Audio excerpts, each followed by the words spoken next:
You need some more than speed records in this day and age. You need coverage. Coverage? Oh, you mean them little root weevils that crawl around popping off cameras in your face? Yeah, those root weevils write history. Many of you know that quote by Jack Nicholson in A Few Good Men. You can't handle the truth. Well, you can, and Event Horizons will give you those truths. So when you're mad as hell and not going to take it anymore from that memorable CNN network, you'll know just what to do. We will draw you in and become your news addiction at Event Horizons. Join us Monday through Friday from 10 a.m. to noon Eastern Time at freedomslips.com. At Revolution Radio. Our world team members are Dennis Fetcho, John Ilias, David Dunger, Hyla Cass, MD, Melanie Richton, Jim Mars, Paula Harris, John Trallo, Maria Payan, Christopher Husser, DODDS, Jonathan Orchard, and me, your anchor, Dr. Robin Falco. If you decide not to volunteer, it will not be held against you in any way. Sounds dangerous. It is. Very dangerous. Count me in. And that's right here at Revolution Radio, freedomslips.com, where information never sleeps. Enjoy your extra big-ass fries. You didn't give me no fries. I got an empty box. Would you like another? Extra big-ass fries. I said I didn't get any. Thank you. Your account has been charged. Your balance is 0. Please come back when you can afford to make a purchase. No. I'm sorry you're having Come trouble. on. My kids are starving.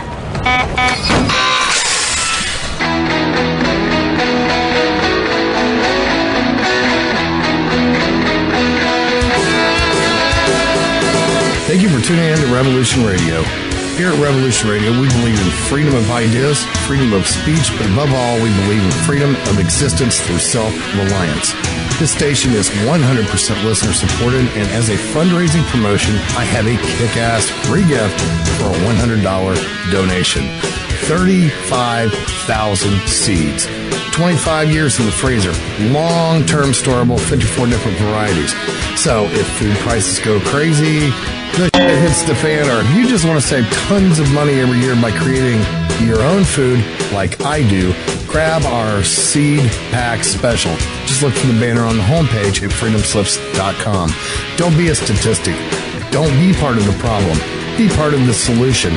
We need, as humans, to start taking care of ourselves and not depending on the megacorps to provide unhealthy, nasty food. Included in this package is also a DVD with 900 survival and off-grid living documents and the offline home canning how to do everything website all on the DVD. So when you're growing all that food, you know how to can it, store it, preserve it, etc. with all these documents.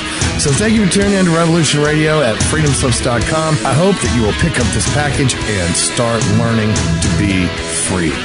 Revolution Radio, freedomslips.com, where information never sleeps and freedom is one seed that needs to be planted.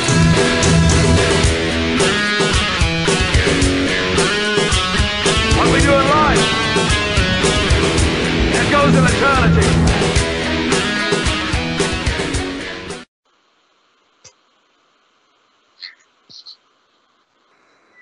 Hello, everyone. Welcome to Researchers Radio Live. I am one of the hosts for the program, Joe K, and Dave Stinnett is here with us. Dave, how's it going, buddy? Good evening, Joe. Looking forward to tonight's show. It is a good evening, man. Good one. I'm feeling good. I'm feeling good about the show. I'm a little jealous that you got to go to the weekend retreat up to the mountains once again. Yeah, I actually got all my UFO case log, emails, all the videos people sent me. I finally got everything out of the way. Got to watch everything, got some stuff done around the house. So it was a productive weekend. It was beautiful in the mountains this weekend too. Well, I guess you definitely earned it, that long winter you had up there. So oh man, I'm glad you're taking advantage of every weekend. So good to see. Good to see instead of just sitting around cracking the brewski. Yeah. Hey, you're down near the water, right? Yeah. It's been fantastic here. It's actually, this whole weekend was really, really nice. It was probably just around 80 degrees with that nice ocean breeze. It wasn't that nice, but it was pretty good. Well, for the last few weeks before that, it was just screaming 90 plus. And Wow. just no wind, and just that sun was high in the sky. You know. Now we have the sweet spot right now. It's not too hot. It's not too cool. It's just like perfect. So we'll enjoy it for a little bit. Tim C is back with us as well. It's never the same without you, Tim. There was a little wobble in the wheel, man. We missed you. Hey Joe, how was Bike Week? Oh, the Bike Week here in Myrtle Beach. There's two different ones, and the first one went really good for the town. The second one was not so good. Yeah, it was in the news. That's why I asked. Yeah, look at that. Yeah, that's down. That was down in like I the just seen city one of right up Myrtle over there, Beach, through the and trees. I'm actually in just outside the city of North Myrtle Beach. Right. They're really like 25 miles apart. Completely different atmosphere. Completely. It's I bet. yeah. That's a real isolated situation. What happened right there? I feel really bad for the people that were on the terribly losing end, because there was Like a the few of maid them. that had to clean the hotel room. Yeah, things sometimes don't go so well. But I'm being sarcastic. I really feel bad for what happened. I never like any violence at all anywhere, especially when it's supposed to be for a good time. It's madness. However, it's I'm just happy I don't live there. That's all. Right. Without further ado, guys, sorry about the negativity. I'm going to try to bring it back around. I had a good week. It was a good week. I was looking forward to the show a lot. I was just sending messages with our upcoming guest here. We have a very cool guest coming on here. We have Mr. Chad C. Meek. He's the writer and director of Giant Rock, the movie. It's an action adventure film about the space contactee movement, and specifically with his uncle George Van Tassel.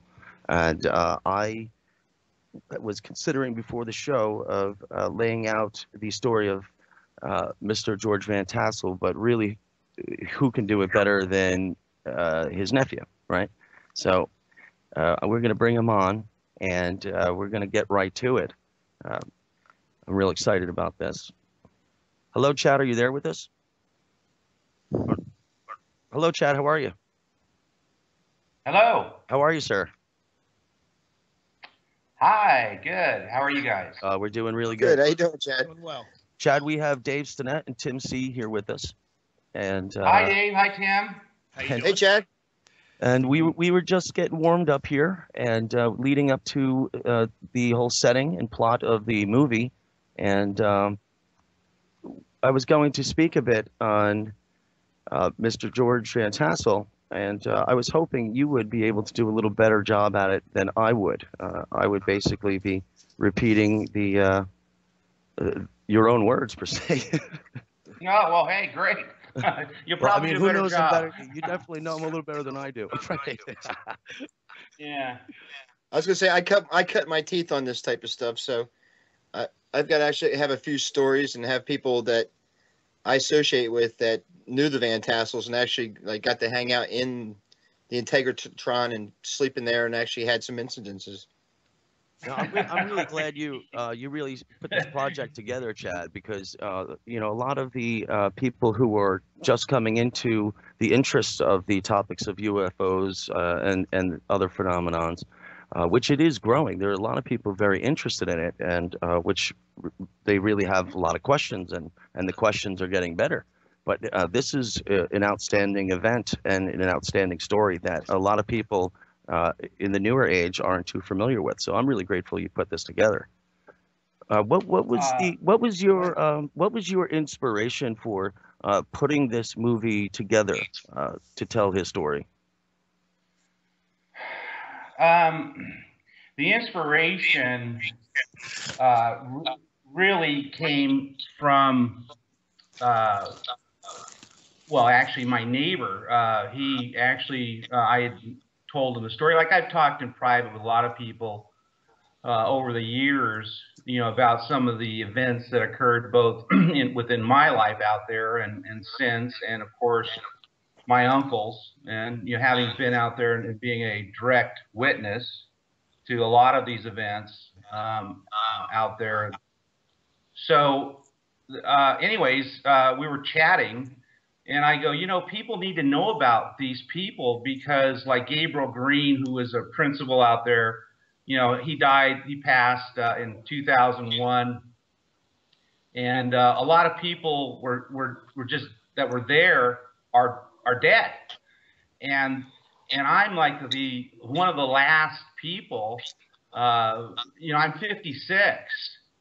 And the story was going away, and it wasn't, and the story that has been out there didn't give a personal or inside view on some of the actual events, not only of my uncle's phenomenal reach that he had, which was incredible around the world, but his personal life, which was a real character in its own self. So I wanted to give it a personal look, not just either a astrotheological, UFO, metaphysical, paranormal. I wanted to actually show him and another person, Frank Kreitzer, which I did a lot of research on him too, and he's kind of an unsung hero.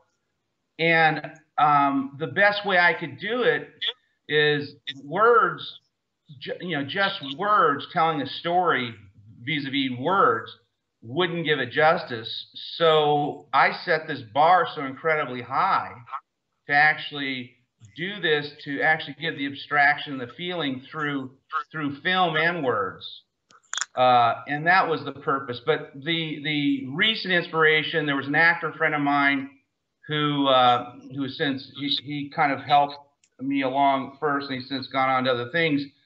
But he said, "This is the most incredible story I've ever heard in my life." And he kind of essentially shook me and said, "Dude, you got to write.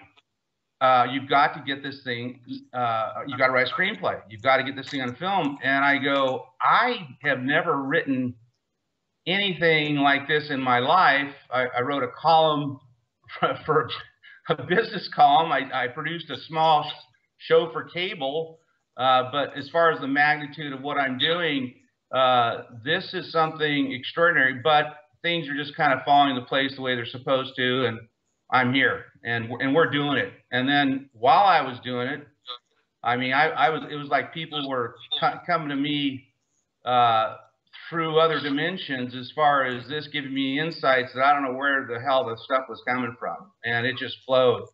And so anyways, I got the document together.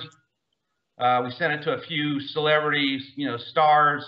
Every one of them, you know, wanted in within days. I mean, it wasn't like they were sitting around for weeks. They said, "Hey, this is one of the most fantastic things, stories I've ever heard." So I've had, you know, I guess some critical acceptance of the work from people who weren't even familiar with what my uncle was about, which is really what I wanted to do.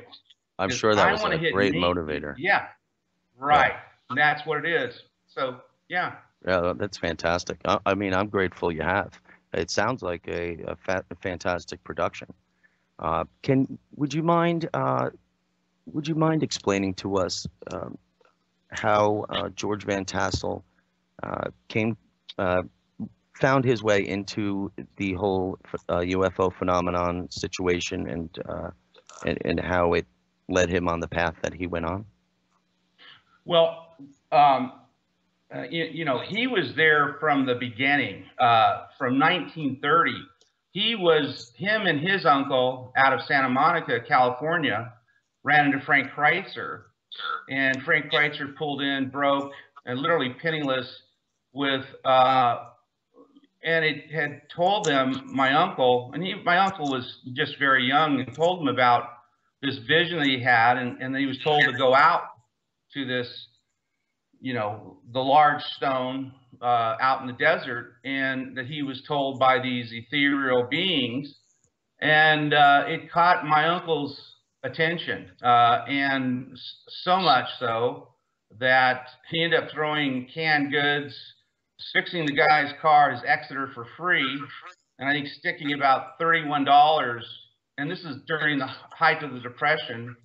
To this man, and there's a great scene I have when they're I could just envision it with my Uncle George and his Uncle Bobby looking. He says, "Well, that's probably the last time I'll ever see my $31."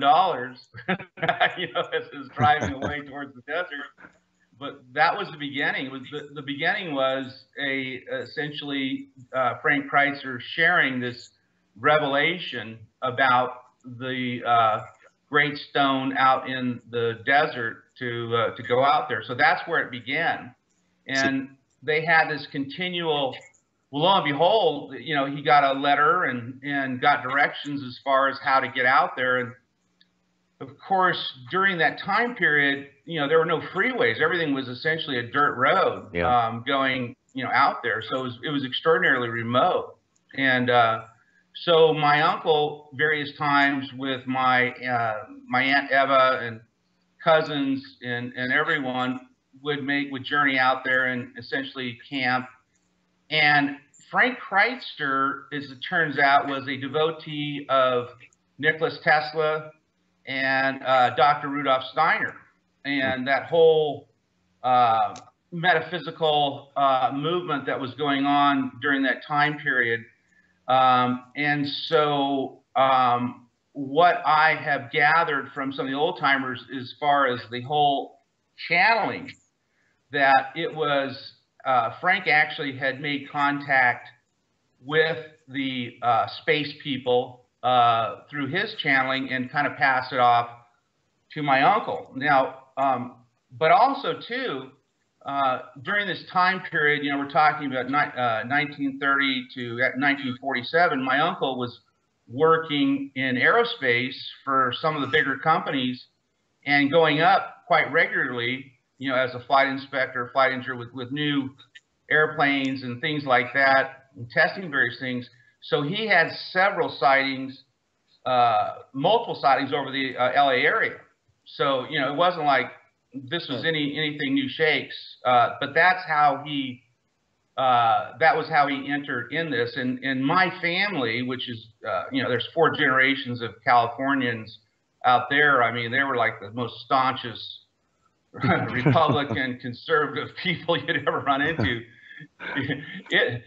He blew everyone away. That's one thing I do recall is just the sheer fear and terror, because my uncle was so outspoken on all these issues, and everyone was saying, "Oh God," you know, and they just didn't like to. I mean, they were small businessmen, and you know, this is something different. So and that's how he. This is the 1930s. So it's not like it's not like they were feeding off of a lot of things that they were seeing on the press lately.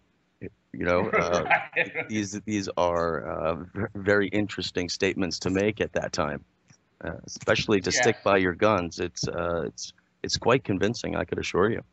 It's a fantastic story. How did the airport come about, Chad? Excuse me? I said, how did the airport come about? Didn't they use that giant rock as an airport of sorts? Yeah, the airport that came later. I mean, it was always there. You know, it was this dry lake that's out there by the rock, and I think you went out there, so it's always out there, been out there forever. And so it was a makeshift landing. He just essentially just groomed it up, and he leased the land from the BLM, and you know, created an airport there, which was a very popular place for a lot of the a lot of the airplane enthusiasts, hobbyists, et cetera, you know, including Howard Hughes, who my uncle worked for. And Howard Hughes would always bring his planes out there, and a lot of the military people would, you know, practice landing on this dry lake, even before, I mean, and especially after it was, you know, manicured, touched up a little bit. But that was what it is. And he had a truck with airplane fuel that he would go fuel, and people could do that. And you know, later on, this is of course after 47, you know, they they kind of they built a little restaurant out there, and people would fly out there with their private planes and get something to eat, gas up, fly around, go back, usually to LA. So that was kind of how it came about. I was going to ask you if your uncle knew Howard Hughes real well, and I think you summed it up, because what I was going to lead into from there was Howard Hughes is obviously an interesting fella, and for him to be an acquaintance or working with your uncle, that's pretty profound to me for that time, because Howard Hughes was a guy on the edge, trying to find the edge. And, right. It's a very interesting pairing to have the two of them together at that time. Some might say he found that edge. Well, yeah. No, he went past it. Yeah, you blew right by it. He went past. Yeah. Well, no, and actually, and my uncle told me this directly, Howard shared a lot of his UFO experiences too, and he had multiple UFO experiences being an aviator, and so it was intriguing. But some of the same interests that they had together, one of this, which is, of course, you stayed in the Integratron, you know that there's very little or almost none metal anywhere within that thing, because it interferes with the process. And of course, Howard Hughes had actually built the Spruce Goose, primarily with wood. So and also too, he was we know later that he was Howard Hughes was a germaphobe and was so weirded out about he would have this OCD dying concerns and what have you. I mean, he had a lot of these things even before these accidents occurred. That he was flying. He had a lot of these phobias that were going on, but he was big on medical research. So when the Integratron came up and the idea of cell rejuvenation, it doesn't take a rocket scientist to figure out where some of the money came from. He wanted to. Chad? Howard wanted to preserve himself. So it was kind of. No doubt about it. Yeah. Hey, Chad, I have a question about the Integratron. Just for our listeners, can you give us a little background on what that machine actually was and what it was for? Well, what it was for was, when I was a little kid, it was a place to go play and didn't get weirded out with all that. No, and that along with the rock. My gosh. What it was for? Well, it was for cell rejuvenation, but there was a side thing to it too, and it was time travel. And the inside of the whole thing was, in fact, that's what they were trying to do, was create an environment to create a vortex to, very similar to some of the pyramid energy, to literally, molecularly transform yourself. And there were several components that he was actually working with until his death in '78, trying to put it together to make it fully operational. That was the intent of what that was. And weren't they supposed to get, Chad, weren't they supposed to get like the final wiring from the Space Brothers of the place at a undisclosed time in the future? Yes, there was intense channeling that was going on, and they were getting a lot of good messages. Part of the problem was they couldn't understand the information they were getting. A lot, as you can imagine, a lot of this stuff was essentially transferable. They would, that was kind of just being implanted in my uncle's head. And although I've got pretty much all of his books and all of his channeling sessions, incidentally, it's complex stuff. It really was. So that was one of the problems, is trying within the technology of that time period to implement the changes that he was getting. And that's what he was working on furiously, but it never happened. He died. And then, so it just never happened. Now, I often wonder here, about Howard Hughes to begin with. Interesting guy. As we were talking about, dude had no limits. But I wonder now how much inspiration he got from someone like your uncle. In his mental opinion on what his limits were. Back then, there were a lot of people pushing the limits and the extremes for discoveries based on fictional novels. Hughes Aircraft was pretty big. I mean, they had their hands in a lot of cookie jars, but as soon as Spruce Goose was no joke. No, it's no joke. Or even like you get into Jules Verne, and exactly, you get that's into who I was thinking about. Yes. Yeah. No, you're absolutely right. No, as far as inspiration, oh God, I mean, the stories of that. I mean, Joe, I could spend another show telling you about the people I ran into in my travels within my career, from places from Tokyo to Belgrade. I'd run into rocket scientists that would tell me. I'll briefly tell you this story because it's really a good one. Because you have my full attention right now. Yeah, it kind of exemplifies as far as what I've been dealing with my whole life. I mean, it's like this. This is like the story. This is the story that's chased me. I mean, it's not like but right. I was running an oil and gas company in the West. Scientific, geophysical. We do soil geochemistry, seismic, what have you. And so, but anyways, we go for all kinds of scientific partnerships with just about anybody. And so I had a meeting out of Morton Thiokol, which was a group of rocket scientists, and the chief rocket scientist there. I had this like weird psychic event. I'm bringing my chief geophysicist, my vice president. We've got maps, we've got data, we've got all this stuff, we've got proposals. We're doing this, going to do this full-blown professional. We're in suits, and this guy asked me where I'm from, and so I told him. I said, "Well, I'm from California," and he goes, "Well, where?" And it was like, I'm thinking, okay, this is one hell of a distraction here, but he keeps asking this question. I said, "Well, I actually was born in a town called Pomona, but I primarily grew up most of the time out at a place out in the desert." And then he'd go, "Oh, really? Where in the desert?" and I started to get this uneasy feeling because it's like, I've been balancing the linear world, the traditional world, and this other world, which is very intimate to me.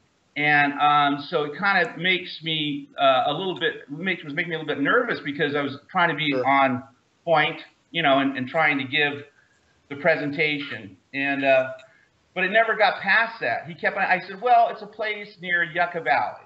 He goes, "Oh, really? Where?" I go, "Well, it's a place. It's out 10 miles out of Landers." And then he goes, then finally, to make a long story short, he goes, "Did you ever know a man named George Van Tassel?" and the meeting was shot. I mean, from then on, it was really about 2.5 hours speaking about everything else but what I wanted. And so I never made the sell. I made a friend, but it was an interesting day. But I remember like it was yesterday. But that's just one of, I don't know, I could guess maybe 25 really serendipitous bump-ins, run-ins of people that knew him, and I had no idea. I mean, another real quick one was I had a director of my company from he lived in Long Island, and he was a devotee of my uncle. I never knew it, but he handled the USA Toyota account. He was a big Madison Avenue guy, and he told me he would get up, he would set his clock and wake up to listen to him, my uncle, speak on the Long John Neville show. So, I mean, I'm bumping into all of this George Van Tassel stuff, and trust me, I mean, again, I was, trying to be this other person, this other, super got it together business person, not anything kind of crazy or any of that, or UFO issue like that. And so it just always kind of, followed me. So. Right. Yeah, I was about to say, I mean, I travel in like old school UFO circles, Chad, and I mean, the Van Tassels are like royalty. Everybody knows everything about the Van Tassels within this group. I mean, it is, but it's also that generation that's starting to fade away right now. So I think it's good that we have these type of, reminders that this stuff's been around for a long time, and these people were at the head of it all. I'm grateful you're the one They were telling the the story as avant-garde. well. No, and they also too did it when it at great risk. It wasn't like it wasn't like today. I mean, there seems to be a lot more safety in numbers. The astronauts have come out, and so but during the day, the government did not look kindly at anybody that claimed that they had an experience with a UFO. They didn't care who they were, and it was just that was their own private thing. We still have some remnants of that today. That actually is the one. That was one thing I wanted to ask you. I've been chomping at the bit. The Eisenhower White House flyby situation. Can you enlighten our audience to that? Well, there's. Are you talking about the Washington D.C. flyover? You're talking about the right. Washington D.C. Correct. Yeah, Washington D.C. Yeah, and I actually saw the telegrams that he sent to that. That's actually that's an actual true story. That one was. That's fantastic. Is this the same one where there's a famous photo of a group of objects over the Capitol, White House? Yeah. Right. It is. He had gotten very very proficient as far as the channeling, and to some it's almost like a bad thing to channel these entities, but that was what he did, and he was very good at it. And they essentially had told him to warn everyone about above ground nuclear testing and of what it's doing not only to our environment, our world, and that it wasn't our world to do this, but it's also creating havoc with parallel universes, which lo and behold, that was a very small circle of people even thought about parallel universes or quantum physics or any of this stuff at the time. So here's my uncle, a guy out in the desert. He sends telegrams out to pretty much anybody he could think of, about it. I mean, really, he did, and told them that they were going to do it to say, hey, that's the veracity of what he was saying, and it actually happened, and it was huge, and it kind of kicked him off too. I mean, people knew him, but they didn't know. Everybody knew him then. I mean, everyone. So yeah. When was it that they started working with the possibility or possibly just the original ideas for time travel itself? It's so funny because I get people who contact me now because I'm out and about, and this it was going on in the actually in the 50s. Really, it got traction. It really got traction in the 60s, in the 60s time period, which was at the height of that. And a Dr. Cushman, who's a neurosurgeon out of Nashville, had contacted me, and I'd heard of his father, and he was he was actually a college professor, an astrophysicist, and was doing experiments with my uncle. And and they were kind of doing it on a dual basis, where he would, my uncle would channel ideas, and this guy would, try to equate it into, real math, et cetera, et cetera. And they were working together on that. And apparently, and I had heard of this, but it was like in the shadows. And of course, I was really young. But he kind of reminded me. They came to him, his father, and my uncle, and told them not to do that. The government did. Is that right? They told him. They told his dad that they were going to kill him and his family if they didn't stop. And apparently the guy his dad took him so seriously. He was he was a Seventh-day Adventist and hadn't been in church in 20 years, and he stopped everything. He went back to church, and he never. That was the end of the whole thing with him and my uncle. So that was real, and that was that was just.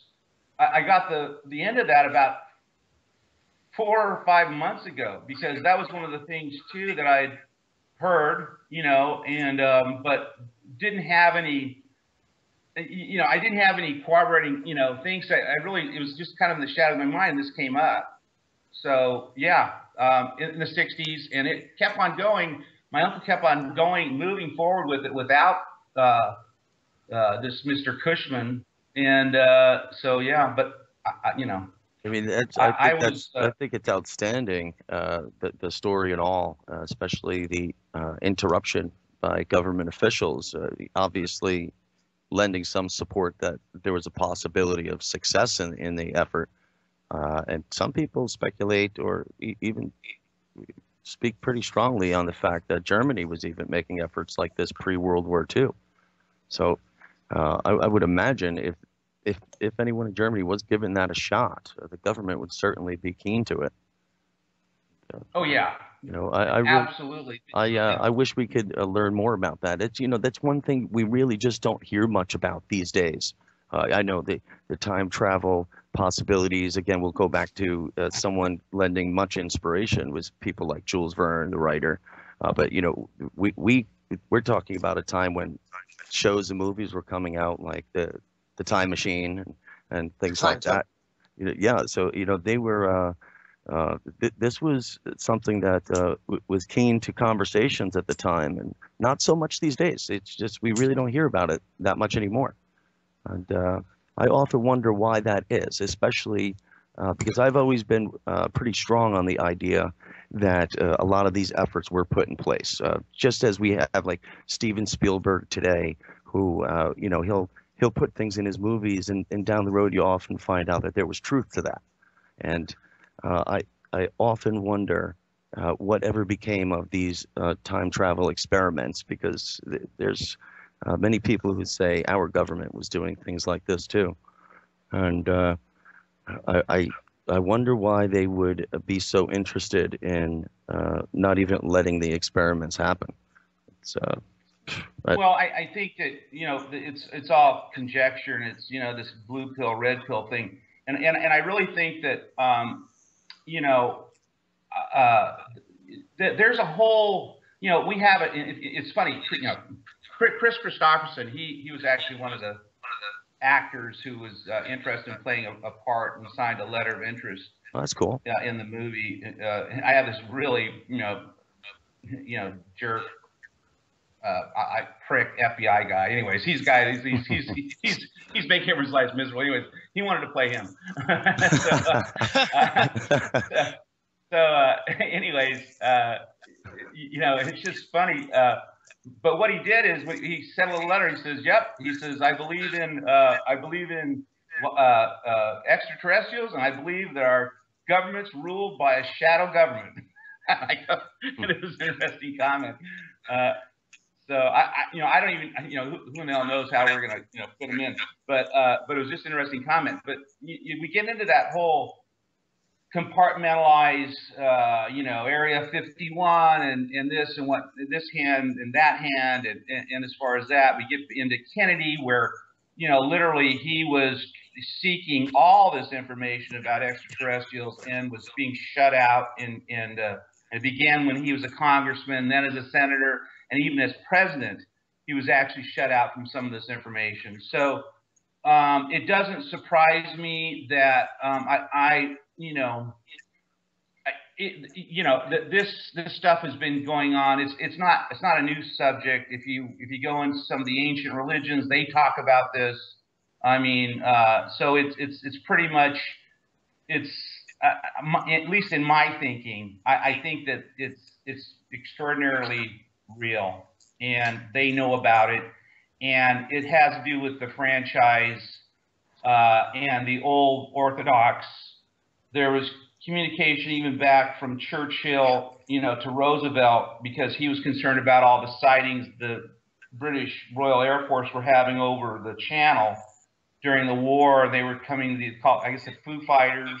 Yeah. And his worries was that if it became too common knowledge, that people would stop paying taxes and stop going to church.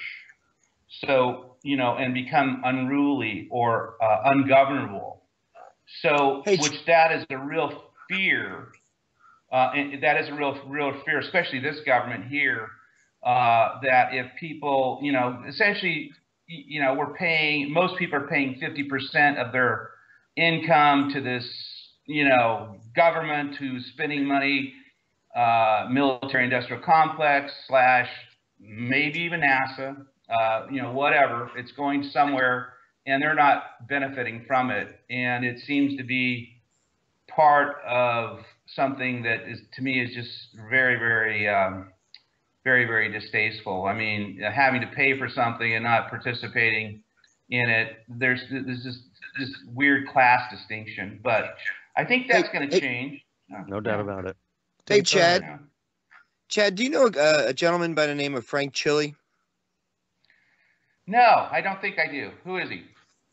Frank Chili's a friend of mine, but he was when he was a kid, and he's an older gentleman, but he went to the Integratron with a friend, and evidently he says that they slept inside, and Miss Van Tassel slept in, I guess, in a bedroom in the back, and he was kind of into all that Space Brothers stuff. And he says when they were in their sleeping bags one night inside the Integratron, the outside just lit up, and they were paralyzed. And this being came walking through, went to the back bedroom, stayed with Miss Van Tassel for a little bit, then came back out. The light went away. They're unparalyzed. And then next morning, Mrs. Van Tassel said, "Did you see our little visitor last night?"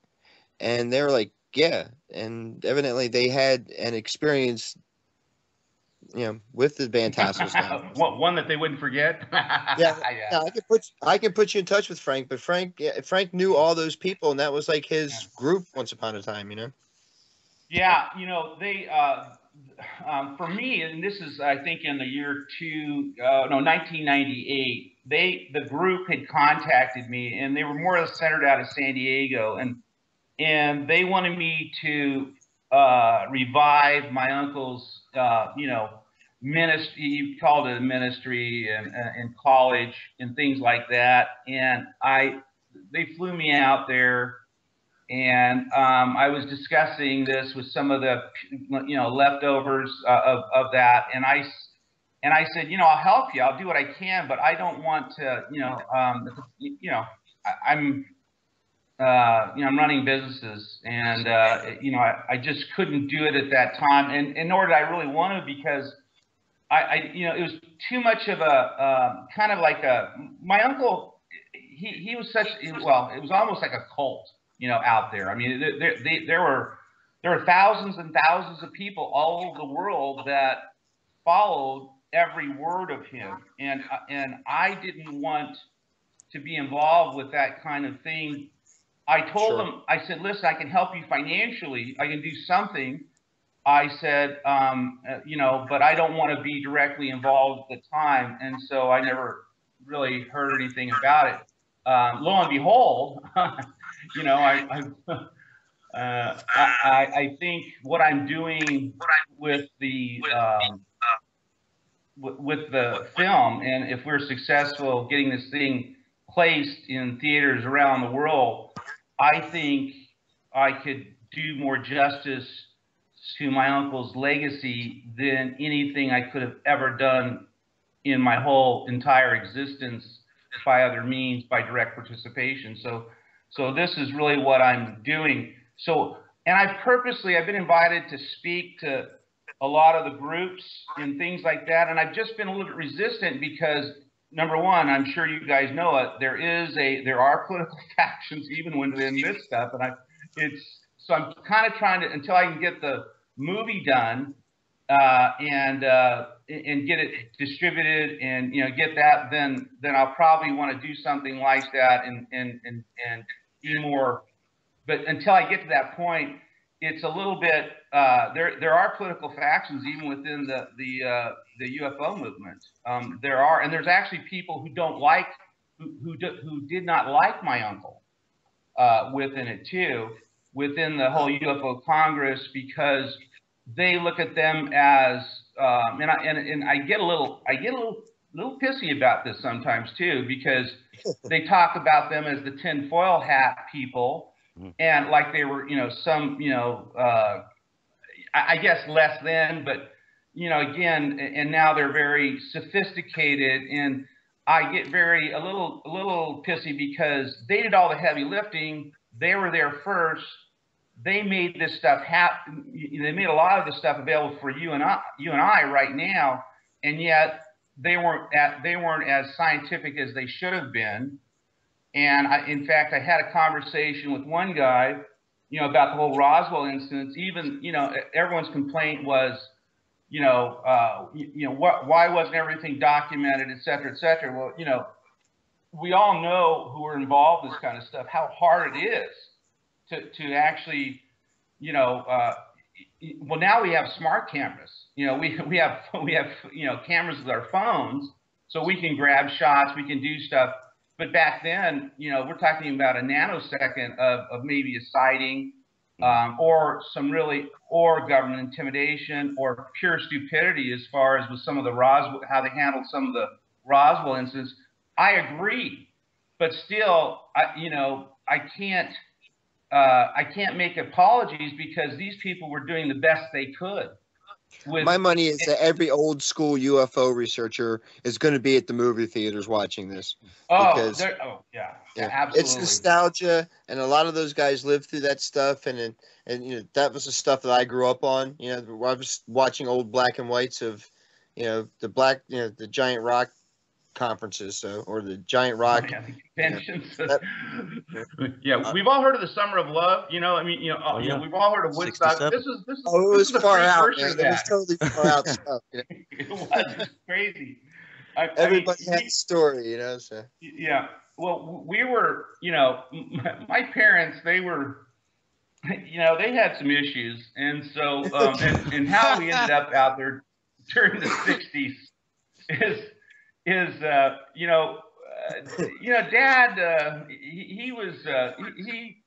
he had a little bit of a drinking problem. My mother, she had I think a religion and a drinking problem, but she should rotate between them. But conversely, we'd end up living with my grandmother out there, which was Henrietta, and which was next to George and Eva, and stone's throw from Integratron, and 2 or 3 miles out to the Rock, which I used to walk around there, walk out there and what have you. So if you can see how absolutely colossal, one day within a 50-mile radius there might be, you won't see anybody, and then all of a sudden during a couple of days you'll see a cloud of dust and over 10,000 people out in your backyard. It's just wild. I mean, I'm trying to get that. Yeah, it is wild. That's incredible.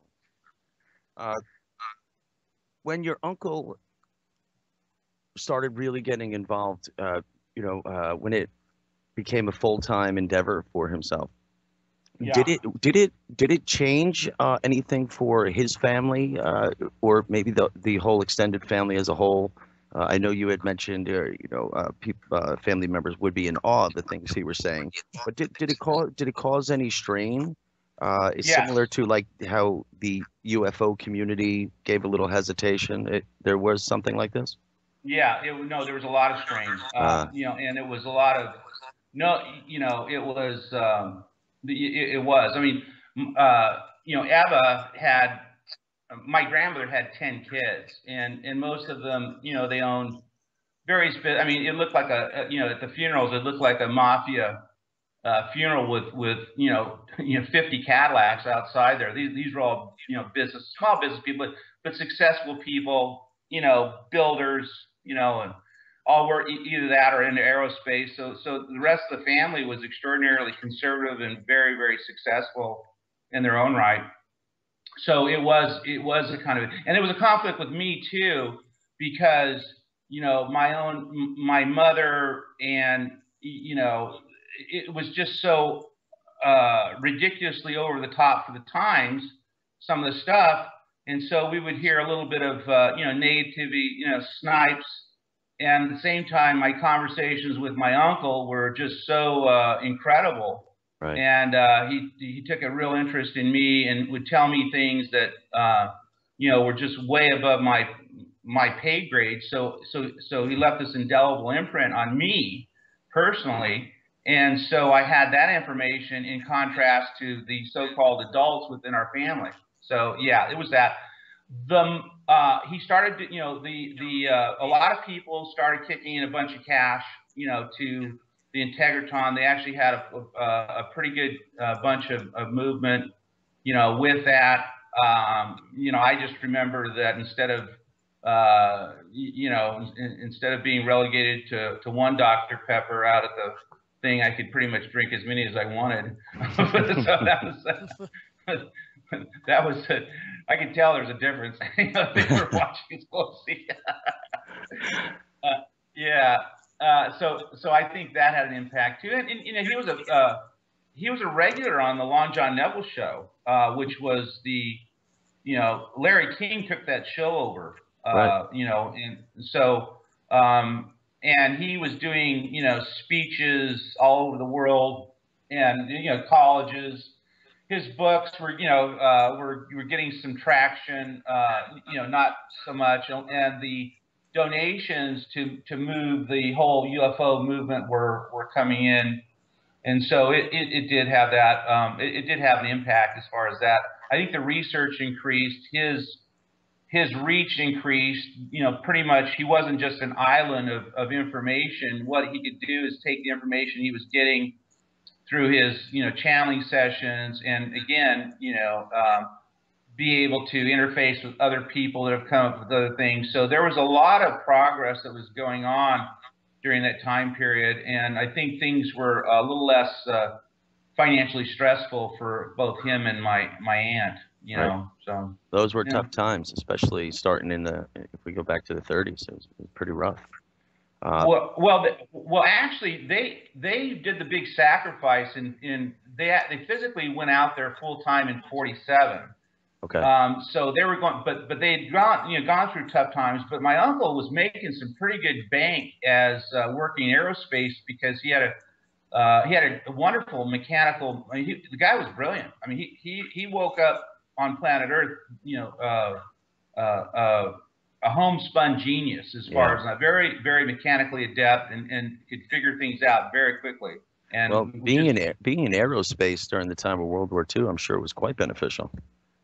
It was. Yeah. It really was. And so he definitely had an edge, with that. So, and they were living very well, in the LA area. And but when it came down to it, he had moved, this whole, I don't know, he just had this whole spiritual movement in his brain as far as in what things should happen. And he was going to take a stand out at Giant Rock. So that's why they moved. They kind of left, they left a fairly decent lifestyle. They would go to the beach and, and all of a sudden they're out in the middle of the desert. With plenty of sand. Plenty. No water. I understand that somebody demoed the rock, the structure that Mr. Kritzer had built. Excuse me? I understand that the big rock, was actually demolished. Is that correct? The inside of it was, they got dozers in it. I think they pushed it all in, and it did that because their claim was, there's a lot of mischief after, after my uncle died, the leases lapsed. So all that land, including the restaurant, and there was a house that was also out there, it all got, vandalized, and, everyone was doing some wild stuff out there. So the BLM knocked it down, which is really a tragedy its own self, because I used to play in there, and if you can imagine, just go get a rock out your backyard. Just imagine, putting your body inside of a rock. The experience was extraordinary in its own self because it had its own. It was like this huge conductor, and it was a spiritual conductor that would really bring in a lot of extraordinary energy. And that's where he had held these weekly channeling sessions. And incidentally, the word channel is attributed to my uncle George Van Tassel. People before that, I believe it was a Life reporter that asked him, well, how do you do it? And how do you talk to all these different people and these entities? And he said, well, it's like turning a channel. And so that's how the word channeling actually came. It was from him. Wow. But they did. But also too, it wasn't just Howard Hughes. I mean, it was literally it was the who's who of both the rocketry, space, right. Occultic, metaphysical, L. Ron Hubbard, Jack Parsons, all these people were out there, and they were grabbing information from my uncle, and it was like the who's who of people were out there. It was a small community back then. You didn't have the explosive growth in California until really the 60s. Until air conditioning. It was still moving. Yeah. It was a small community. Yeah. Yeah. We're heading into a break, probably in just another minute or so here. Okay. But I wanted to quickly get in. Did your uncle ever do any work for the government? I did not hear any. I don't know that for a fact. Okay. I heard that from a third party that he did. Right. But I don't have anything on that myself. Yeah. I mean, I just know, obviously Area 51 was little after when Roswell really started getting going, all this stuff. But I know they were pulling some of these brilliant minds of the time for such operations. I was just curious if there was anything going on about that. Well, they needed to make up their mind because they put them on America's most dangerous persons list. And actually, there's a story behind that. Well, I guess we'll talk to it after the break. I'll add something on that later. Yeah. Sometimes I wonder if they put them on the most dangerous list and things like that to kind of promote them to work for them. That's an easy way to get off the list. It's an easy way to get your name off the list. Yeah, no doubt about it. Yeah, lead or silver. Yeah. Okay. Well, I mean, you hit it on the head, in my opinion, because, I mean, there's geniuses around today, but most of them work on behalf of the government when it comes to things like this. But there was some great scientific minds of the time, at that time right there, that were really pushing ingenuity and really setting a lot of the foundations we still work on today. And especially, being out in that region in the Southwest, I know this was a big deal for government curiosities and projects. So it's a profound time, man. This is it's rather incredible. Nothing like this in today's UFO stories, I could assure you. No. I mean, great idea for a movie. Well, I mean, Stephen. Hey, I wish I would have thought of that. Yeah. Well, it's the whole time travel thing. It's really something. I think there might be some truth to it, based from the on the scientific end with the math. It leads to things like that, and Einstein was suggesting these ideas. It just blows my mind how there was such scientific interest and government interest at the time, and not so much today. Except I think Stephen Greer claims to do something like this too, if I'm not mistaken, or his UFO experiences or through channeling of sorts. Yeah, there's a Basiago who says that he was teleporting, back and forth to places, but he, if I'm not mistaken, and forgive me, I'm really not too familiar with Stephen Greer, but I think he uses a device of sorts, or claims to use a device, some kind of box or something. Right. I know there. He was big on the disclosure. He had a documentary that he came out. I watched some, but I hate documentaries, incidentally. I go to sleep on them. but anyways, he had a documentary, and it was very interesting. about it, about disclosure, and he brought in some older, people, and I thought it was really, really good for it. But it's, he's part of that movement. There's that political movement going on. My whole thinking is that the best way to get into people's subconscious is to first mildly entertain them, and then see where they go. I think the worst thing you can do is literally, unless you have a real avid interest, a reason to do this, like your audience and myself and what have you. I mean, I'll talk to. I mean, I don't waste my breath on people that come and says, "Well, I don't believe in this," and my first thing is, I don't care. So I don't care what you believe. You really think I care what you believe? I mean, I do, but I really, but on balance, I figure everyone comes. So my whole idea, as far as with the movie, is literally to kind of just pique their interest, and then see where fingers and where they roll with it, and who knows? I mean, I think that would be a better approach to, like books. They have really short lives. Films live forever, too. I mean, they literally do.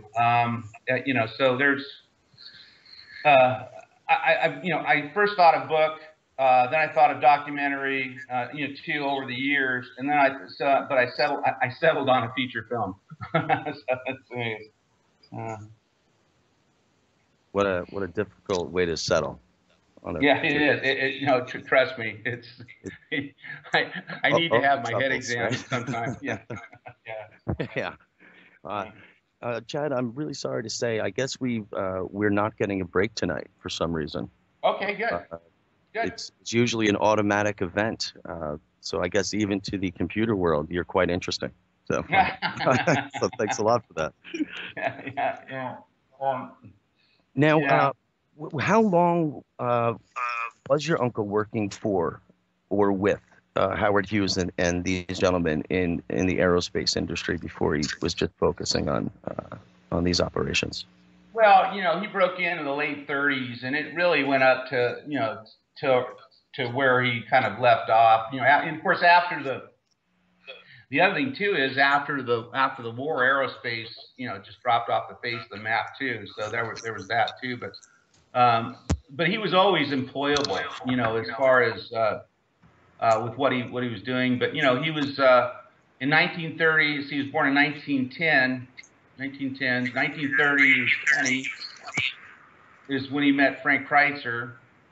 So he was working as a gas station mechanic with his uncle in Santa Monica for several years afterwards. It was in the middle of the Depression. And then, as the war years increased, I think it was something in the neighborhood which started kicked off around 37, 38. He started, but he worked for several of them. He worked for McConnell, it wasn't McConnell Douglas at that time. I think it was just McConnell.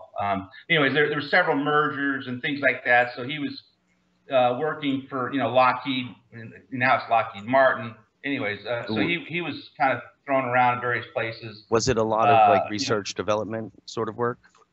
Or was it actually, actual... it was really, actually hands-on. What he would do is he was gifted if they need any kind of on-site fabrication or things like that. Wow. He was the guy to go to. Wow, yeah, So that's rather incredible to be the problem solver.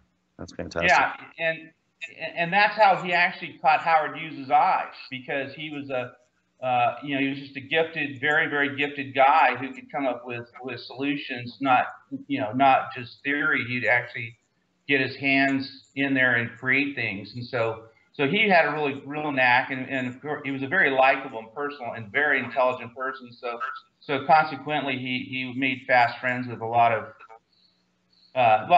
people within that whole aerospace industry. So but yeah, that was it. And then 47, and actually what's so funny, it's not funny, there was an explosion of sightings too right after. Well, actually, especially after all the above ground nuclear testing, it was like a magnet for, all the various groups around the universe to come and see what was going on, because it was really of concern, because a lot of these species of aliens and things like that. This is actually the birthplace of countless civilizations, and so this isn't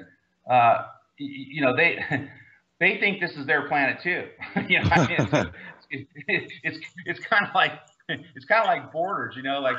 We have these borders, and one side thinks that this is their country, but really they're imaginary borders. They're really like thought borders. It's funny. Yeah. And they moved often in the past. I'm sure they'll move around a little more again in the future. Yes. I was now that we're in the officially in the second half hour of the show for our graceful break. Again, I apologize, Chad. I wanted to at least offer you a chance to take a break for a minute. But instead, I'm just going to hammer away with these questions. If you, no problem. I'm very interested in what a lot of the channeling sessions brought forth. What did he have a general focus on his missions of channeling? A grand answer, so that he was working for, or was he more or less just getting random signals and passing them out to the group per se for interpretations? Yeah, that's what he was doing. Really, what they were doing inside there, and talked to many direct witnesses. Of that, I was not down there with him. It was really it was adult time. wasn't any playtime, but he would illuminate. He would speak in, very different voices, and people were completely, blown away, with that. And they would write down as much as they could, as far as the information. A lot of it had to do with, essentially what what the mandate of the aliens were, and what they were going to. What they wanted to see, what they wanted to do. It was pretty much a situation where, and really it was essentially giving ideas to help, mankind's evolution, and too. So it was a whole combination of philosophical and other scientific ideas, explaining how things work within the within gravity, within the whole smear of that kind of stuff.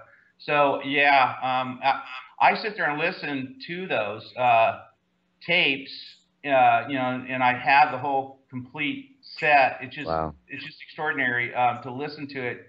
A lot of times I don't know what they're saying. I guess I need to do my own channeling to figure out what they're saying, to interpret. Yeah. One other thing I wanted to ask in regards to it was there an opinion or any suggestions put forth on the distance of communication? In a sense, was it incredibly distant, or was it right here? Well, no, it was fairly close. It was there. The distance was fairly close. Proximity. I mean, it could be anywhere from overhead, 1,000 or even 50,000, whatever. It would differentiate between the various things, there. So yeah, it would just vary, but there were some very close, and he would actually be able to. There are several circumstances where he actually was reportedly. I don't have any. I don't know this, but he could actually channel the ships in over the dry lake. And actually, communicate telepathically to them. Yeah. So, and he would hear things like, I was thinking that the Idiophone that literally, which I think I experienced that thing out there, where the extraterrestrials would speak or would telepathically communicate to this device, and then it would come out in actual words, in kind of in a booming sound. Myself, I had, that I had something extraordinary happen to me out there, and where I literally heard voices, a very loud, booming voice, and it was really, out in the middle of the desert. And so I do know personally, I personally experienced that. I think, as I recall, it's like the Adidaphone is what he had called it, and a group of aliens within a ship would transmute their thoughts into this thing, and then words and voices would come out. Now, in my own experience, I think I was 4. I was on top of my grandmother's, and there's a lot of weird stuff going on out there, at least for me too, and also my cousin, who was his grandson. I was literally praying on top of my grandmother's old Airstream trailer, and I said, listen, in a very innocent thing, and I was up there for quite a long time, wanting to get some answers. So even at a very young age, I was very, very curious and precocious, and I asked, I said, if there is a God out there, then call my name. And I heard my name, and it completely freaked me out. I heard this booming sound, Chad, and it literally it hit my eardrums so hard I jumped off of this old beat up Airstream trailer onto some scraps and some cardboard, and I ran underneath my grandmother's bed, and I was there. So it was so funny because I'll pick up some of the old literature. I mean, I've had so many experiences where my uncle is somehow communicating me through books that he had written. Everyone was asking me what was going on with me at the time. Of course, I wasn't going to tell anybody because I didn't understand that. But yeah, so apparently the Space Brothers, and they know of a God up there somewhere, or 3 or something. They conveyed the message to me, so I got it. There is one, somewhere. So, but anyways, that's what he said he had, and my cousin also had the same experience of the voices out there, and at the time it was almost like this.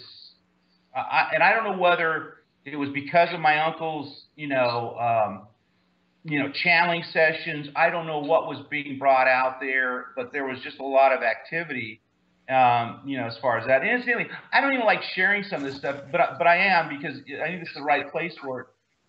Thank you very much. One of the problems that I've always had about all of my own experiences, which have been tremendous in volume. I mean, I've had 3 sightings in the last,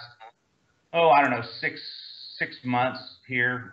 So it's not, so it's a reoccurring thing. It's not, but the most of the things that I experienced firsthand really occurred between the ages of 4 and 8.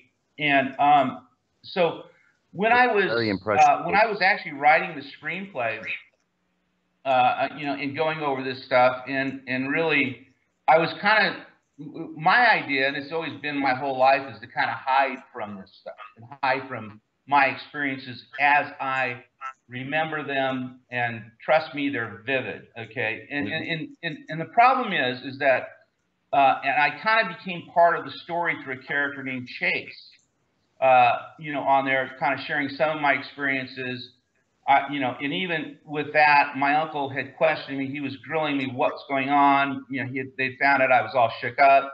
He knew exactly what was going on, but I wouldn't want to tell people that. But right. And even when I was writing the screenplay, I was kind of like, there's something missing here, and and it was like, okay, wait a minute. And the last thing I wanted to do was become part of the story, and I wanted to have the veneer of being either a writer, producer, and keeping all this stuff, at a distance, because for a couple of reasons. One, for fear of people would think that, as far as, it's a financial enterprise, which I've been running all my life, but still I would lack credibility because to some people.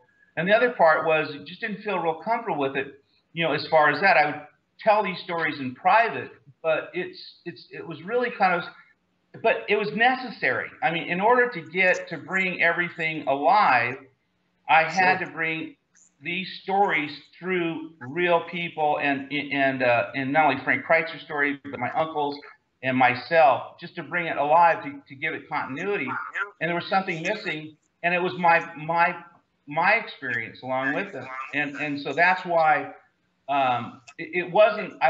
Originally I was just planning on doing a primarily a screenplay about my uncle and the whole giant rock phenomenon. But then it became something more. And it became the continuity that presented itself along with these other characters that allowed me to express the whole not only the UFO phenomenon, but the whole giant rock phenomenon during that time period. So that was why I did it. So there's actually one little minuet as far as on that, and as far as with that, this whole universe, we're all connected with. With extraterrestrials, obviously, we all come from one, core creator, as far as that goes. So I had to include that. And as it turns out, it probably makes more sense now anyways, because you can't, you need to have younger elements in your, in your movies too, right, just to get more people there. So, it's kind of an added bonus, but that's what it is. So, yeah. That's why I think it's fantastic, and that you just slid in there that you've had recent experiences yourself, because I understand from at least what I'm told, these ages when you were with your uncle experiencing these things, you were at a very you're at a very young age. That's very impressionable. And some people might say young children still have that open mind. It hasn't been narrowed down with reason yet. And right, or ruined with reason. Yeah. That is a better way to say it, no doubt about it. But for you to still have things occur with you later in life, do you think it's an isolated situation with you? Was there something that you kept open mentally that allows this to occur? Well, I think I think that the scales of my eyes they were never put in place. The scales of my eyes were never put in place because I kept on having these experiences for whatever reason, and who knows? It may be even to bring some of this stuff out now, which I think it's significant and has a reason. But we're trained by reason not to see certain things. And the phenomenon that occurred to me, and of course they call this, there's been several, books written on this as far as, shamanism. And, Julian Silverman wrote a book about this, and they call this, the shaman syndrome, which, in ancient times, or if you were a Native American or whatever, if you're in various tribes, you would be brought to the shaman and literally become one because, you could see things differently, and more vividly. Right. So, yeah. So I was, but being in the time period, there wasn't anywhere for me to go, with that. So, but I still had them. In addition, I had, I literally had an abduction experience out there that I vividly remember, and so many different missing time where I presume I was abducted because they run from 6 to 8 hours, and hell, people were calling the cops, wondering where I was at, and all kinds of stuff. I mean, we were going on out in the middle of the desert. These things happen, and I remember them, and and I remember them like they were yesterday. That's the other thing too. And I've always discussed these with family members, and I've had my one abduction. I was in the same room with my brothers, and they were asleep. And so I don't quite know why me, but I think it's because of a couple of things. One, it was probably my destiny, and I was in the environment where that would, could manifest itself, and so I've had an interest towards that. So yeah.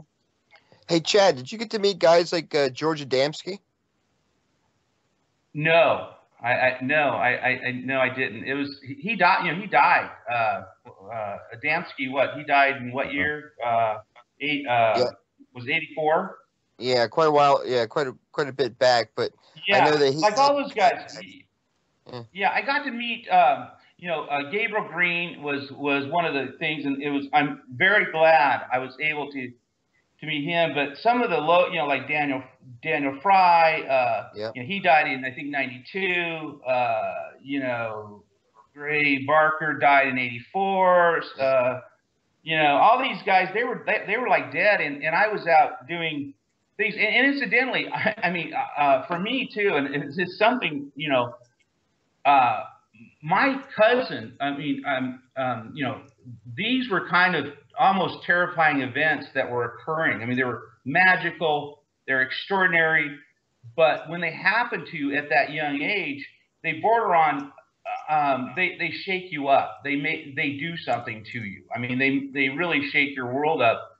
My cousin Sean, when and we had since moved away, I think I was 15 years old, and we'd moved back to Pomona.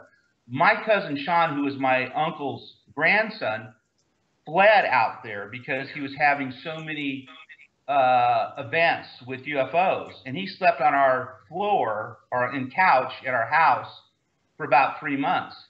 And he kept on wanting, because we had talked earlier and about what I experienced, and of course he had a lot of them anyways.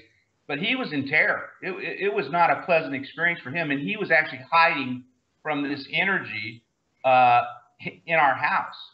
And so he really had a lot of problems, with it, as far as that stuff. I guess it almost overwhelmed him. So, this is not, it's not ET. I mean, it's not like, it's different. I wish. Like now, if one pulled up next to me here, I'd knock on the door. I'd say, I'd say, would you please let me in? I'd like to, but it hasn't happened, and I need to figure out a way to make that happen. Now it's okay, but then it's different, and because you don't have any bases.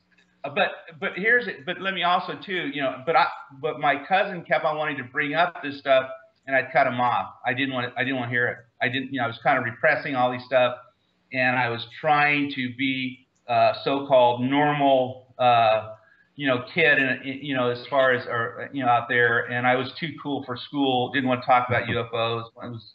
Wanted to talk about other stuff, and so I kept on cutting him off. He'd always want to bring it up. He says, "God, you can't believe what my grandfather's doing," and and I said, I know what's going on out there. I would tell him, I said, but I just don't want to hear it.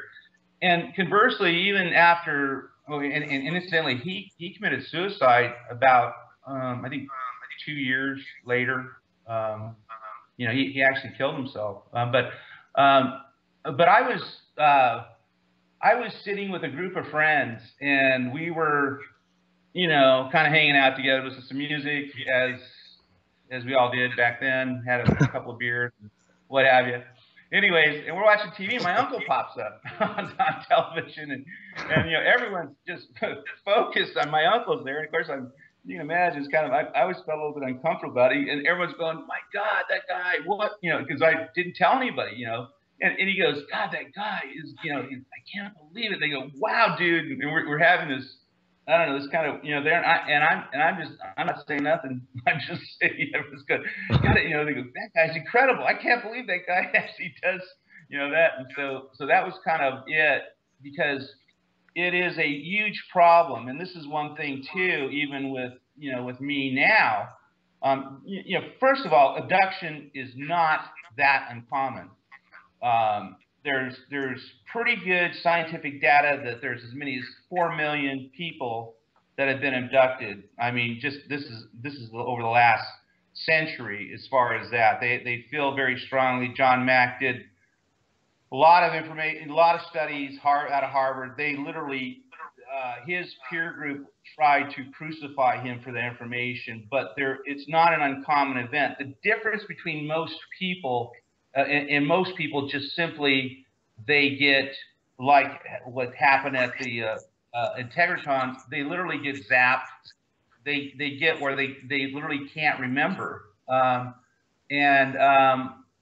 I think the difference between me is that I remember, and I was able to recall them, and that's the biggest problem. That's why they bring people into regression, through hypnosis, which I've done that twice, and it's really weird. And actually, well, one thing, after I had my abduction experience, the next day I had a dangerously high fever, and I stuttered profusely. So there was some real impact as far as on that. And I kept on, so there was some physical stuff that was going on. I suspect there was some sort of implant going on. Might have been, I don't know. Wow. I've since taken MRIs. There's nothing in me now. But that occurred, and it occurred to a lot of people, okay? And so there's science out there. But again, when you speak about any of this stuff, and it's getting easier, and that was also too why I'm even speaking about this too, is kind of, because there's science backing this. Mm-hmm. It occurs. It's just it just has not been encouraged for people to come out. Now, if you can think about this too, and this is what is extraordinary, is there are perhaps millions of people that are experiencing this phenomenon. They know it. They know it innately. And can you think of so many things that would occur to a person that would have this inside of them, but they can't really, put their hands around it? Right. And I think it might explain a lot of different things. So, and human denial is strong. Yeah. But it's incidentally, just let me go one more step of this thing. Please. But you know what? Everybody that I have, every meeting I've done with even people with non-UFO, whatever, usually one person comes up and says, after I've got done speaking to them or whatever, and they all say, "Hey, I had an experience like that," and so it's really, it gives me a lot of affirmation as far as what's going on out there. I was gonna say, Chad, I always make the joke because when I'm at corporate functions and the conversation gets quiet at the table, someone will pipe up and say, "Hey, Dave's a UFO researcher," and then everybody will have a big giggle on my account, and then everybody will get up to mingle. And then while everybody's mingling, right. one of those people at the table will make their way up to me on the QT and be like, "Hey, my mom and dad had this experience," or "I had this." Everybody's had an experience, but nobody wants to say it out in front of everybody. So right. And I'm trying to, and again, this is why I think there's a lot of insidious things going on in our world, because this is conditioning. In a sense, first of all, I'm not embarrassed. This was thrust on me. I did nothing wrong. I'm just speaking my truth about what had occurred to me. And so I feel, I'm okay, but also I'm 56 years old. Mm-hmm. There's a huge difference too. And what are you going to do to me now? I mean, like I said earlier, if the UFO ship, I'm going to knock on the door and say, listen, I want to go. So, but there has been this suppression, and it's this kind of, and also too in Hollywood, we've had Men in Black, we've had a lot of almost kind of, let me say, cartoonish, movies. Mm-hmm. This is also too, as I sit back, and I love UFO and space movies. I love them. But what I want to do is bring something that is actually, the story is based on true events. It's not, I've taken dramatic license a lot of places, but a lot of these stories within this are based on true events. And that's what I want to show, because I think people will be maybe a little bit, even if they don't believe or whatever, they should like the thing just by sheer the excitement, as far as that, and just and hopefully introduce them to some other outside philosophies. My Uncle George Van Tassel also, too, before I forget, he was the technical advisor for Close Encounters of the Third Kind with Steven Spielberg. Very interesting. So, yeah. Well, I'll say, Chad, I think that's really a good direction to go in. There was a recent movie, and I can't remember the title, with who was that? The Ukrainian actress, about this town up in the upper west side of the country, somewhere like Rome, Alaska, or something. No. Yeah, it was Alaska. Yeah. It was a documentary. Yes, The Fourth Kind, and it was. Yeah, the fourth kind. And the premise of it was that it was based on a real story, this and that, a true story.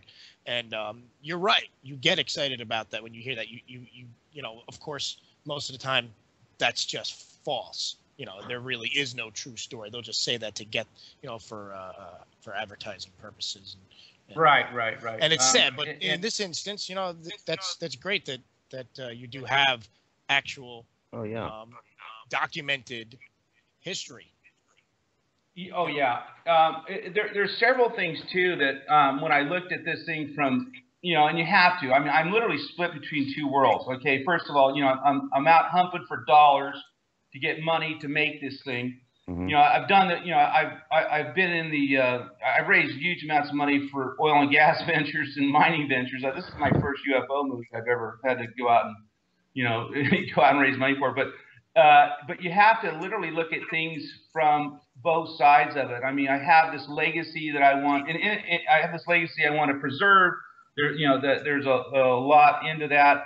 I want to stay close to it, but we had, I mean, early on, I had some real issues with, there was a guy, he wanted to, he wanted to, he actually was on the Pirates of the Caribbean, or Pirates of the Caribbean movie, and he had done Indiana Temple of Doom, and he was a manager with Warner Brothers, and they got a hold of the property, and they were doing that, and so we were getting, you know, as he was reviewing the script, he was saying, well, listen, I've got some great ideas and some additions. And, you know, it's like, you know, I said, you know, please, will you please give me a nice, you know, spike so I can stick it into my eye while I listen to you. But anyways, he said, well, I really think what your uncle should do is, I think we got to create this one scene where your Aunt Eva gets mad at him and drives away from the rock, and your uncle gets in a car or gets in a plane and takes his plane wheel and runs her off the road. Yeah, so, and I was scratching my head, and I was going, well, you know, that I don't think that's going to work.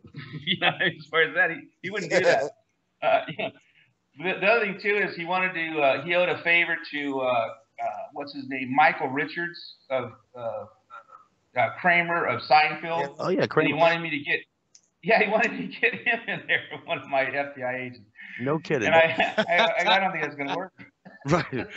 So you know, I mean, this is really different for me. I mean, you know, so anyways, the whole, you know, we kind of had a little party of the way, and we had a little bit of minor step back with that stuff goes. So I mean, you know, I feel like I'm battling dark forces of the universe on some accounts as far as this, you know, but there is that whole commerciality thing. But this thing literally is, you know, I mean, even though what is it? It was Edge of Darkness. It's going to come out with Tom Cruise. That's the next UFO movie. Is that what it's called? The Edge of Darkness. I think it is. Yeah, Tom Cruise. Yeah. All yeah, right. it's going to come out here in a couple of days. I've seen some of the trailers of it. It's a Tom Cruise saves the world, you know, from the alien invasion type thing. And what I wanted to do was give this a much better.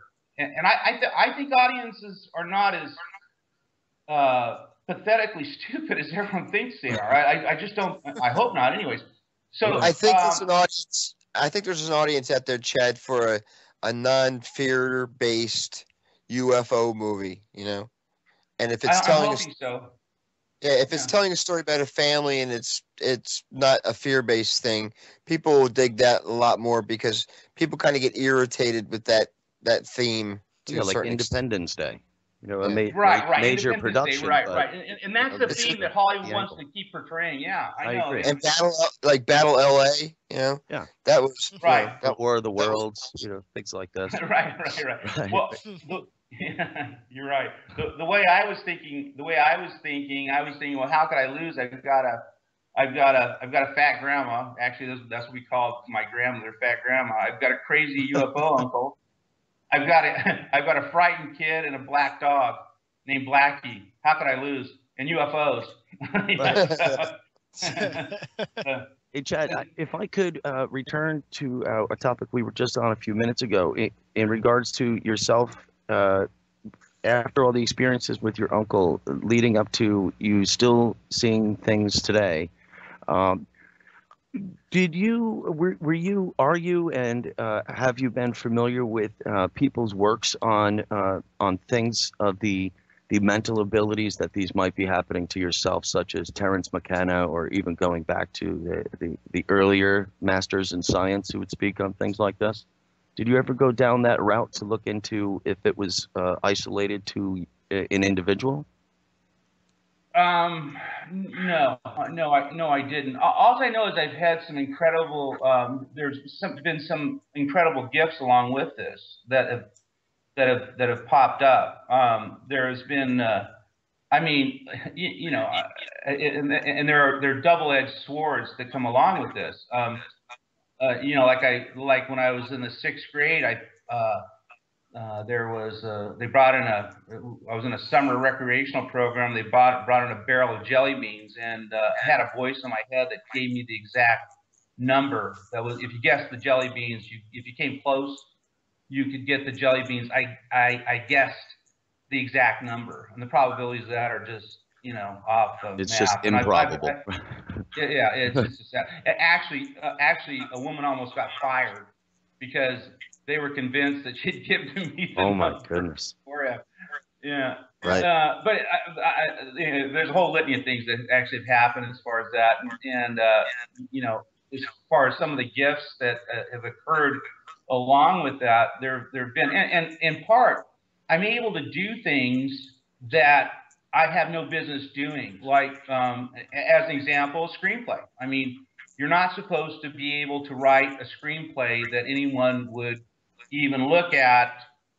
You're just not supposed to be able to do that, and it came out extraordinary. I mean, I've gotten a lot of extraordinary good comments on what it is and how the story flows, et cetera, et cetera. And that could be just, again, I've never written a screenplay. I've always been able to figure things out very quickly, much more, and I'm much different than my siblings as far as some of this stuff too. I've been able to enter various businesses and things like that and just innately know precisely what to do. So there have been some things, and I don't know what it is, and I'm not bragging by any means, shape, or form. But I'm just telling you, there's been some things that I just do very well. I don't know where it comes from. When I took the naval entrance test, I could do anything I wanted, and I just did. My parents weren't really. They were smart, but they weren't very. So it was kind of. So there's some weird things that have happened, but some of the clairvoyant stuff that I've actually been able to see and what have you, and most of them are I've kind of I just again, I've always struggled with the whole normalcy thing, and I'm letting go of this, so I'm really kind of excited about what this is doing for me, just by being able to talk comfortably about these subjects and without any fear or without any of that. So right, I hope you feel comfortable here doing that. I hope other people give you that comfort, because there's a lot to be said. Too many people are criticized for when they a lot of people are asked, what do you think about this? How do you think? To you, what was your impact? And sometimes a lot of people put it all out there, like yourself, and explain things like that, only to be criticized and say, that's ridiculous. It can't be. It needs to be approached open-minded, as far as I'm concerned, because I am a strong believer that there is something going on and has been, and there is an interaction. In my opinion, I feel it might even be, as some say, on another dimension or another level. I prefer another frequency, another vibration frequency. However, I don't know that. I'm far from the or one all to the ask. above. Right. Yeah. Yeah, all of the above. Just because you don't see something with your eyes doesn't mean it's not there. There's infinite examples of that. I don't know why intelligence can't be that way as well. Well, so no, you're absolutely right. In fact, I did a radio show out of Australia, one of those shows. Anyways, we did the. I kept on the line with the guy afterwards, and he was telling me some extraordinary things. I mean, stuff that just blew me away as far as some of the events that occurred. But he can't tell anybody because he's just so worried, and he just said, "I'm just not ready." And he said, "Hey, hey, listen, He was very appreciative of me, sharing what I experienced, but he said, I can't do that. I said, well, someday you will, as far as that. But what he told me personally, I mean, man, I'm telling you what, there's some, and also too, just before I forget, I leave my personal email to people out there like that too, and it's chat@giantrockthemovie.com. Anybody that has something that they can't speak to anybody else, please zip me an email. We'll get a phone conversation and we'll do something like that, because I literally know what that is, that whole thing. So I think it's, I think that's good. So that's very grateful of you. That's fantastic that you offer that. Yeah. It's funny you should, it's funny where you're mentioning the other radio show, because about a little over a year ago, I filmed a particularly interesting set of lights in the sky, and a radio host saw the video and he asked me to come on his show and talk about it, which I did. And just today, I posted that same video online again, the same exact video, and he wrote me a message saying, that was man-made. It's this, it's that. And he had this whole explanation. I said, you are aware this is the same video that you saw when you asked me to come on your show. You had a completely different story. And it turns out this was just another MUFON member that it's the old runaround. There's just too much criticizing when I think attention needs to be paid, because you're saying there's a lot of abductions or a lot of interactions that people have that they need to be a little more comfortable speaking up about them, because I've spoken to a few people myself that are very credible and had multiple experiences, but yet still reluctant to speak out. And, I interviewed a woman tonight, as a matter of fact, and she wasn't, she was embarrassed to talk about it, but she was a reliable person and was a police dispatcher, and but had some very bizarre tales to be told, and evidently it was stuff that was going on all her life since she was a kid, and her sister was in on it, and some neighbors have been in on it as of recently, so stuff is going on. Well, I run down the litany of astronauts, because supposedly there are our best and finest, and there are scientists and what have you. So I start running. I go Cooper, Slayton, White, Kernan, McDivitt, Borman, Armstrong, Aldrin, all of them have basically come out and said that they had actually experienced interaction with UFOs and what have you. Cooper had experience with actual extraterrestrials. The case in point, too, it's funny, Joe, that you brought that up, because I had the same, and I don't know how these things occur. Usually, sometimes I will actually get a tip-off in a dream earlier, usually the night before, that I'm going to see something. I had this actually happen in 1995. I was living in Utah, and there was, at the time, and I was living there, and I was told I was going to see a sighting. you know, and I said, okay. So, and literally told to go up the mountain and go look up there and wait, which I've learned when I get these things, I do. You know, regardless, I just do it. It's automatic. I don't even argue. You know, a lot of people say, "Oh, it's stupid." Now I'm beyond that. Okay, I'm beyond that kind of thing. Oh, you're paying I attention. march up there, and I sit up there, and I sit up there, and you know, nothing's happening. I thought, oh God, you know, I guess I got some exercise. So anyway, I began to walk down the hill, and all of a sudden I see this huge rainbow ship. I mean, the thing's 3 football fields long. I mean, it's a mothership. It's just moseying on, you know, up through the Salt Lake City Valley. And I'm watching this thing go, and it's going all the way up. And so I sit there, and I'm watching it, you know, just rolling over. And I said, okay, good. Well, you know, so, you know, it makes me feel good because it just, you know, it validates what I'm about and what I do.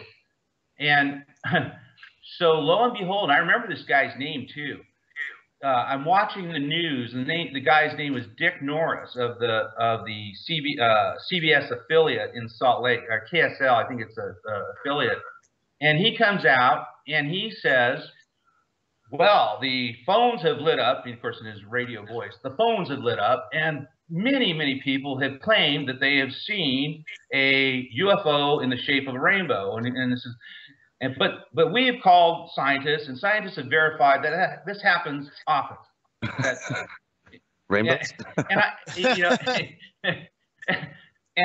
and I go, and you get dumbfounded because, well, and the irony is that for some reason there's this psychic link with my uncle. I went to one of his books, and I was just rolling through it, and he was talking about the rainbow ships that they frequent here too. They're frequent visitors. And the other thing too, yeah, and rainbows also too, they have a habit of, when you see them, they start at one part and they kind of arc and they go to another thing. You know, I've never seen one float like that, and I've never seen one big travel up to Idaho. So at any rate, I don't know where they get this stuff, and you know, you get dumbfounded. It's like the Phoenix Light thing, you know, with that dork who got the, you know, the fake alien thing. I mean, you know, it's like I'm at a loss because you know, it's like you know, I'm just at a loss. I don't. Well, understand. I can tell you from the science. People who aren't familiar with the field, when they come into it, you know, guys like me, we just kind of sit there and wait for them to hit their frustration level, and it seems to be getting shorter and shorter these days because they're like, what is wrong with this field? They're like, there's all this stuff going on, but nobody will pay attention. You can't get the national UFO groups to come out and do anything. But, you know, what's going on? And it's like, yeah, that's pretty much how it's always been. So yeah, it's innate to the phenomena. It's just, you can't understand because there seems to be no rhyme or no reason, and it's just bizarre sometimes. Well, I could tell you, Chad, in regards to the scientific comment for a floating rainbow, that's completely impossible, unless in reason being is when we're looking at a rainbow, the sun would have to be number one behind you, but if you were to draw a straight line from the sun through the iris of your eye, you would be looking at the center of the rainbow. So the sun would literally have to move. If you're standing still, the sun would have to move for the rainbow to move. So. Right. Well, here's the other tidbit. It was a cloudy day. There was no sun. Right. It was a hologram. Right. I knew it. Well, you know, Mike. Yeah. And it's really funny. I always say it's funny. I've got to quit using it. My son and I, we had seen 2 ships. You know, I get kind of, I don't know, and he actually pointed we were driving from, I think it was Las Vegas, to Park City, and he said, Dad, there's a silver disc there. I go, no. I go, no, there isn't. That was my first response. I go, no, there isn't. He goes, no, there is. And I go, you know what? You're right. There is. and so we're driving another 50 miles, and lo and behold, it made a circle. It came in front of us again, And I go, yeah, that's that. We kind of did. So it's funny. But my mother also, God bless her, she's been long gone. We were out in the desert, and of course, there's a lot of animosity between. My uncle was a skirt chaser. I mean, he was a ladies' man. He loved women. God bless him. He was not perfect. He was not saintly in that respect, and so he kind of hit on everyone. He's just a romantic kind of guy. He was a very loving man. Yeah. Loving man, and so yeah, so he was suspect, my mother, and so that was part of her vitriol against him, because of that. And the family joke was that actually that George was actually my father because I looked a lot like him. So it was real, you'd had to been there. But anyways, so my older sister, and my mother, we were walking out in the desert, and we got buzzed by a ship. And from then on, after that, it was amazing. My mother never had another derogatory word about my uncle's beliefs in extraterrestrials. So lo and behold, if anyone could be convinced, I always tell people, I said, well, you're just one sighting away, and maybe you'll understand, what it is. So I just kind of have to sit back and say, wait for them, because probably they will, most everyone. And I think we're coming into a time where we're in a dangerous time period. I think we're going to see, an explosion. I don't think there's another thing too. Is people ask me, do you think they're going to come invade us? And I keep telling them, I said, well, if they were going to have done that, they would have already done it. I don't think I don't think that's their motive to. There's some people that believe that the abductions and things like that are something other than a way to take over the world and all that. I just don't get it, and I just don't get that whole thing. I just think that if they wanted to do it, I think they have the technology, and it's clearly that they do, and it's clearly that we actually have borrowed that technology, and I'm convinced more and more that that we've made deals with them. The government has, by various means, that's real. And so I just think that it would have already occurred if it would have, logically speaking. However, I don't know. I don't want to be on the wrong side of this, but I just don't see them as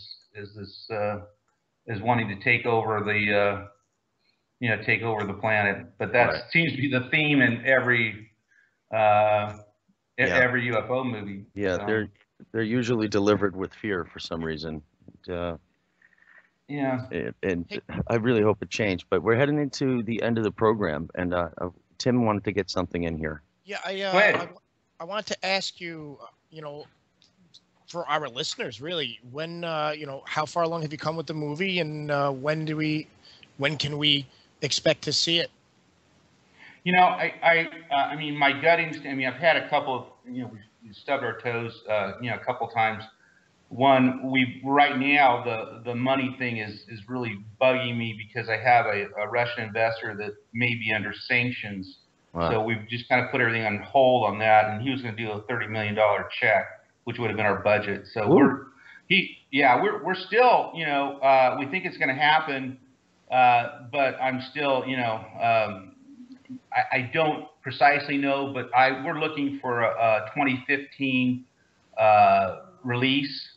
Our plan was to start principal filming in September, but we were waiting for the cash because there's a couple of A-listers that I need to give cash contractually and tie up their time to play. This is not a small, this is not a small film. This is right. I mean, it's not a huge budget, but it's still, there's that. That's a big, some would say that's a big budget, even by Hollywood standards. I mean, a $30 million check, that has to come on a flatbed, if I'm not mistaken. Well, the problem is the development of this, when you develop these leads and contacts and things like that, and you're chasing, the money. But this is all part of the process. I know this is going to get done. It's going to get made, and it's, I know that in every sense as far as that. But, it's part of a process. We're a corporation. We've been around. We've been around for 34 years. Right. Yeah. So in various things. So I've been around, and I know how things work, and you just keep moving until you get to what you're getting after. But also too, I've one thing that we have in our advantage is that we have unlimited amount of access to media. I mean, literally, I could do shows. I could do shows every night the rest of my life, which is money that it's pent-up capital demand. What we have is an interesting, the most extraordinary story based on true events, right, and access to things that no one else has. And so usually, traditionally, what happens, you do a $30 million film, the studios come in for another $30 million in P&A. Right. So we have a lot of intrinsic value that no other production has. So we're excited about that. So we know what we have, and but yeah, just go to our website. We'll keep you up to date. Yeah. www.giantrockthemovie.com. Thank you. And Facebook us. Go to Giant Rock Facebook. And I give you a blow by blow as far as that. I pretty much put everything out on the, whatever happens on real time is you'll be able to read about it within an hour. Well, you should, when it does come to fruition, and you should definitely contact us again. You can come on the show. Oh, absolutely. I'll definitely come back. Yeah, no doubt. Chad, one more thing, Chad, man. Number one, it's been an absolute pleasure having you on. You're fantastic and very knowledgeable and confident in your words, and that's fantastic. Any plans in the future for any sort of release or compilation of these original files of the channeling sessions? You know what? I'm thinking about it because I have to digitally remaster them. Mm-hmm. There's some things I have to do to them, but yeah, I thought about it. What I want to do is I want to do a companion, a small book along with it. To go along with it. That's the plan. But what I wanted to do with that is kind of get it very close to the movie release. Okay. You know what I'm saying? So I yes, could of course. them. Yeah, so I could do them, with that. So that's kind of been on hold, but I have that. I also am going to. There are several books that we're going to re-release. Some other things too. But again, I want to do all this next to the, when we get fairly close, or at least into principal filming. Mm-hmm. As far as that, start doing that, timing that. So hopefully in the fall we can do that. Oh, that'd be great. Yeah. So. Well, I would let you know. I'm letting you know now. I would be very interested in hearing those, and a lot of people I know as well. Maybe not even so much in the UFO community. That's a big interest for a lot of people. There's something to it, and I think it would definitely be very complimentary to the movie. I think it would. I do too. Would help it out a lot. Yeah, Joe, you have to think about all these. That's the other thing too is that it's funny because I'm this You need some more speed records in this day and age. You need coverage. Coverage? Oh, you mean them little root weevils that crawl around popping off cameras in your face? Those root weevils write history. Many of you know that quote by Jack Nicholson in A Few Good Men. You can't handle the truth. Well, you can, and Event Horizons will give you those truths. So when you're mad as hell and not going to take it anymore from that memorable CNN network, you'll know just what to do. We will draw you in and become your news addiction at Event Horizons. Join us Monday through Friday from 10 a.m. to noon Eastern Time at freedomslips.com. Revolution Radio. Our world team members are Dennis Fetcho, John Ilias, David Dunger, Halakas MD, Melanie Vrichjan, Jim Mars, Paula Harris, John Trallo, Maria Payan, Christopher Husser, DODDS, Jonathan Orchard, and me, your anchor, Dr. Robin Falco. If you decide decide not to volunteer, it will not be held against you in any way. Sounds dangerous. It is. Very dangerous. Count me in. And that's right here at Revolution Radio, freedomslips.com, where information never sleeps. Enjoy your extra big-ass fries. You didn't give me no fries. I got an empty box. Would you like another? Extra big-ass fries. I said I didn't get any. Thank you. Your account has been charged. Your balance is 0. Please come back when you can afford to make a purchase. No. I'm sorry you're having Come trouble. on. My kids are starving.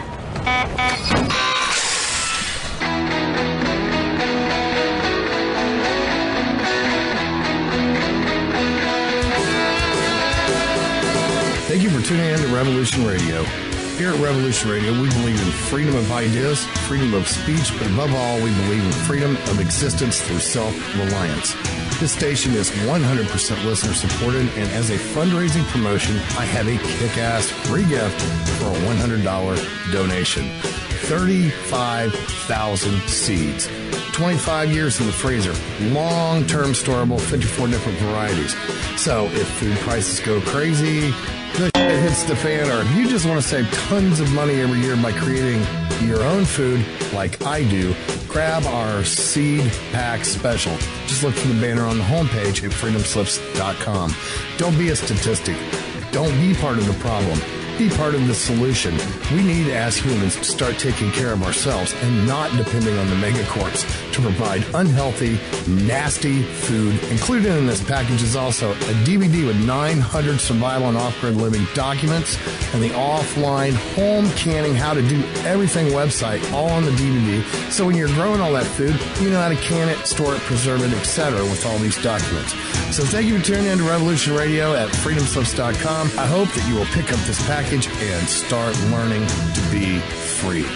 Revolution Radio, freedomslips.com, where information never sleeps and freedom is one seed that needs to be planted.